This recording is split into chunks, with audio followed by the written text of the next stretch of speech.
আমার বাপ যেদিন মারা যায়, আমার বাপের দেহ সামনে রেখে সবাইকে বলেছিলাম, আমার বাপের কাছে যে যে টাকা পান আমাকে বলবেন, আমি সবার টাকা শোধ করে দেব।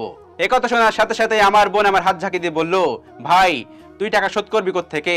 আজ তো 5 বছর তোর নিজেরই চাকরি নেই, বেকার থেকে এতগুলো টাকা তুই কিভাবে শোধ করবি?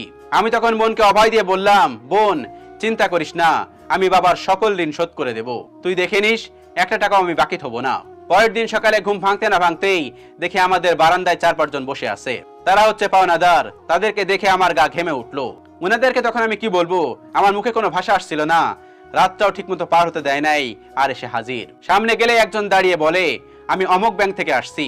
আপনার বাপ আপনাদের 2 ছেলে মেয়ের জন্য ব্যাংকে 20 লক্ষ টাকা রেখে গেছে, তাড়াতাড়ি ব্যাংকে আসুন। আর বাকি যে কয়জন আছে সবাই এক এক করে বলতেছে, আপনার বাপ আমাদের সমিতিতে 20 টাকা করে জমিয়েছে, কেউ বলে 50 টাকা করে জমিয়েছে, আবার কেউ বলছে আমাদের সমিতিতে 100 টাকা করে আপনার বাবা জমা করছে।